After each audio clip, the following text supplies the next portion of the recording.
Okay, so it seems this thing is working. Yes. All right, welcome to this video. I just want to do one more thing before I jump into the topic. Just bear with me, please. 1 second. Here. Yeah, kind of. Just. All right. Okay, so I have chosen a bit of a heavy topic for a Sunday. Yes. Okay, sorry for the interruption. But for some reason, I felt called to talk about the topic of suicide. And before we go any further, if right now you are having dark thoughts and you're thinking of suicide, please call someone. Call someone. It can be the police, it can be the ambulance, it can be the firefighter, it can be a friend, a family member. It doesn't even have to be someone that you really know. You can go to the groceries downstairs and just say, I need some help. I need someone to help me be safe with myself. And you don't have to explain the whole story, or you can even say anything that will connect you to someone, and just do it. It might be super difficult, but it's something you can do it. I know you can do it. So please do this, or stay with me here on this conversation and just absorb my energy. I know that in those places it's difficult to believe that life is worth it or that someone cares. It's just like things that the mind cannot absorb. But just stay with me and absorb the energy, and just be in that place with me here and breathe. And then when you feel the strength, go and call someone, because I can promise you there is someone who cares. And even if there is only one person, that person is me, and I'm here. And I'm here for you, and I'm here with you. And I think the point of this conversation, yeah, one more thing. If you don't know the local numbers of the emergency services wherever you are, if you're here, you have some kind of connection internet, so use it and Google police or whatever. I don't know, for all the countries it's different everywhere. But just do that. Call someone and talk to them about anything, just to have the contact. And then when you start opening, then you can say whatever you want to say. And yeah, be in that energy with me. And even if you don't know how to receive the love, and even if you feel even more like shit because you don't know how to receive the love, that's fine. You don't know because you haven't been taught. It's not your fault. So yeah, make sure that you're safe. And then why I wanted to talk about this, about suicide, I think it's okay. Why right now? I don't know. I just had the inspiration, so I trust this. And I think it's also just to say that we can talk about it and we can be super honest about it. And this conversation is going to be a mix between my professional experience as a paramedic and my personal experience, my own experience with myself and experience with people around me.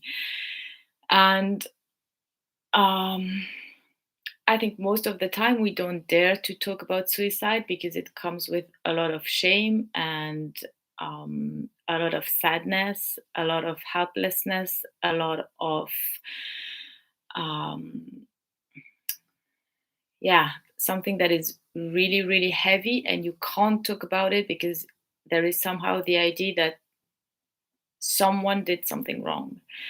And one of the most beautiful things that I learned when I was a paramedic was to just receive and talk without any judgment, and say that, yes, I would, for instance, I would be at the back of the ambulance and ask people questions, like when I would feel that they were really depressed or really sad, and I felt there was something there, and I would just ask, do you have dark ideas?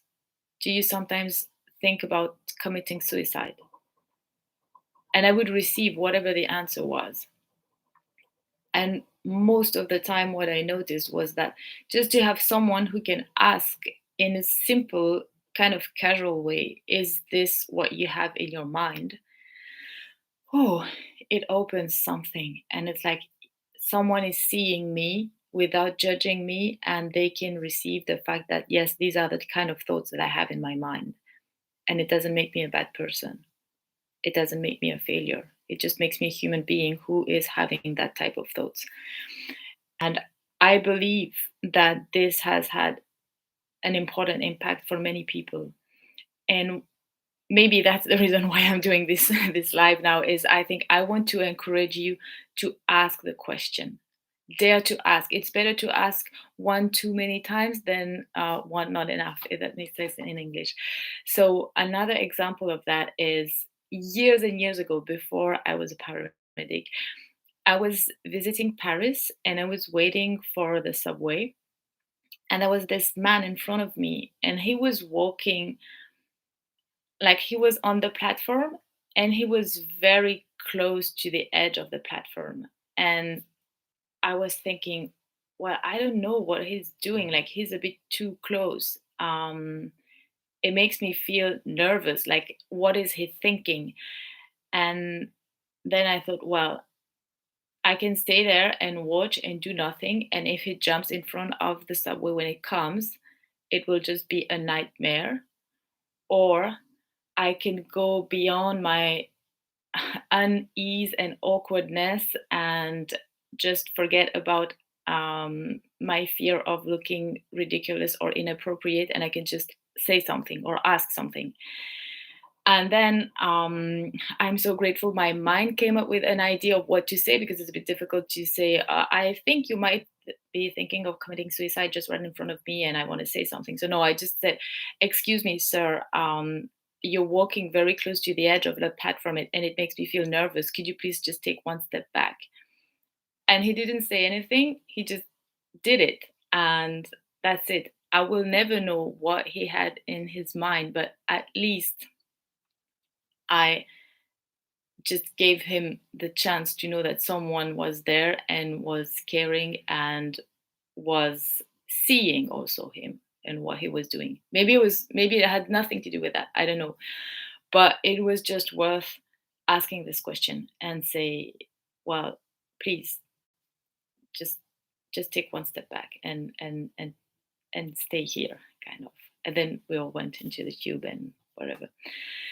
And I've done this also with people who are very close to me. And I've asked them in certain situations, like, are you thinking of taking your life? And do you have a precise idea of how this is going to happen? How do you want to do it? And be really like raw and real and honest in the questions that you ask, because for the person who is experiencing this, it is a reality. It's the only thing that they have in their mind and the only solution that they see. They can't see any other option. So if you get them to talk about their reality and their experience and what is in their mind, then you hold something. Um, and I think it means something that I actually do this because I think it means you hold their hand as well. And okay, this is a very interesting video. I really didn't expect that emotion to be here, but it's here. I share it with you. Um, so yes, I think you can really make a huge difference by being open uh, to the answer. Because it's not of course it's not easy to be on the receiving side of this, to be talking to someone who's telling you that they want to kill themselves and that they know how they're going to do it and everything like that. But in that very moment when you have this conversation, your job is not to find a solution. Your job is not to say, yeah, but it's not that bad, or we're going to do something to save you or whatever. No, because that doesn't help. What helps is to be here and be present with your entire being and your heart and your soul, and be willing to accept that this is the reality of that person at that moment, no matter how much it may hurt you. But it's also an act of unconditional love to say, I can be here with you in this conversation and hear you say that you want to die, and I can accept that this is what is happening to you. It doesn't mean that you validate the idea or that you accept whatever the person is going to do, but it means that you see them exactly for who they are in that moment. And of course, what you see and that what they don't see is that you see the entire being and the beauty of who they are. And that is also what you give them when you're accepting that this is the situation. And it can be beautiful. One of the most, I don't know, like really one of the most beautiful missions I've had as a paramedic was when we were called for someone who had chest pain. And it was somewhere in the mountains, and we had to drive there, and it's really tiny road and trees everywhere, and not being really sure that the ambulance is going to drive up there. And then finally we reached that chalet, and there was a man there, and he was smoking and lying on his bed. And I started like doing the assessment, and I saw that he was having a heart attack. And I explained to him, well, this is what is happening to your heart. Like you're having a heart attack right now, and I've called a helicopter because we want to take you the fastest possible to a hospital where they can take care of your heart. And he said, no, I'm not going. And I was like, well, you have to. It's not an option because your heart is dying, so you have to. And he said, no, I don't care. I'm not going. I don't want this. I'm here. I'm fine. And that's it. And then, well, the helicopter came, and the medical team with the helicopter, and all of us, we had a conversation with him. And he was totally lucid. Like he was really fully in possession of his entire brain and thinking and understanding. And he understood that if he stayed there, uh, he might just not wake up in the morning. And that was his choice. And as a paramedic, as a professional in the healthcare emergency, or in, I guess in every country it's the same, like you can't force someone if they are in their full understanding of their own situation. Then it is their decisions, no matter how against it you might be. If they are fully aware of everything, then you just have to respect that. And so finally, we reached an agreement that he would call his GP and he would see his doctor on Monday. And that was a Friday night. And then there was his wife was there, and his sister, and of course they were very distressed, and we were all, because you don't want to leave someone like that, and especially when it's your job to actually help them. But we had to respect him and his decision. And then he said, well, let's make some coffee now. And we were all the helicopter team, and my colleague and me, and this man and his wife and his sister, sitting on the terrace at 5 a.m. in the mountains with a beautiful sky. You could still see the stars, and the sun was starting to rise, and we were drinking coffee there, and it was surreal, like really. And then we had to go. And after that, on the Monday, I called back the colleagues from the helicopter and asked, well, what do you have any news from him? What's the situation? And he had survived, and he had gone to see his doctor, and he had accepted some care, and that's it. But to say that we cannot decide for someone else, but we can say, I love you and life is beautiful and I want you to stay here. But that's something, even if the person can't hear it in the moment, because in the moment when you're in those dark places and you're just feeling like shit, you're like, okay, I you're just telling me things, but I don't care because I don't trust it. But at the same time, there is always a part of us that will trust this, because the life force is so powerful. And when someone starts thinking about suicide, all it means actually is, I want to live. I want to live, but I don't know how. That's all it means. So if you don't know how, just trust yourself that you will find the way. Give yourself a deadline, because sometimes it's just, of course, it's a bit difficult to jump from I want to kill myself to yeah, life is beautiful. It might happen, but give yourself a deadline. Okay, I will see what happens during the next week and the week after and the week after and the week after. And you start building something and you start talking to someone. You can, like, if there is no one you want to talk to, then talk to yourself. Like, tell yourself the story and start listening to the story and start listening to what is important and to what really matters to you and the things that you want. And just, if that can help, then just come back to this video and feel this energy that I am sharing now with you, because yeah, it is really a beautiful thing if you can stay, really, and you can make it beautiful. And as I was saying before, it doesn't matter if you don't know how to receive the love, because it's not your fault. You haven't been taught how to, and you will just learn. But you can, you can. All right.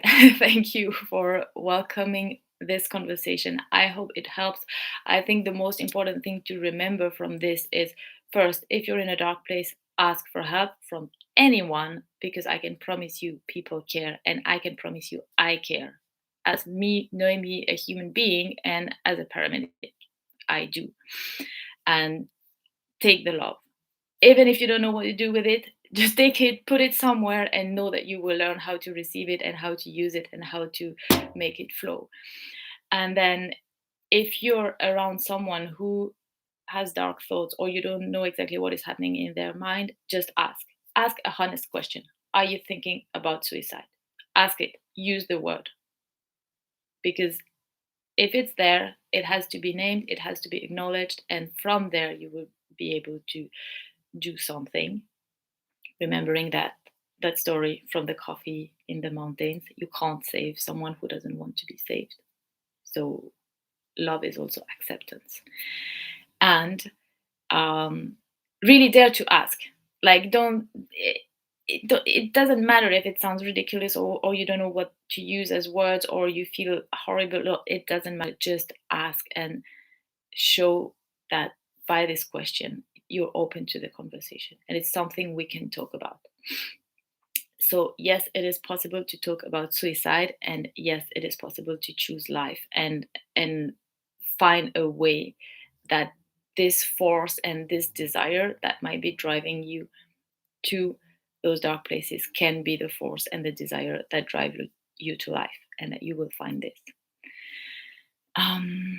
Yes, thank you. Google the numbers if you need a phone number and you don't know where it is. Just Google it, ask someone, and take care. And really, really receive this energy and this love for you.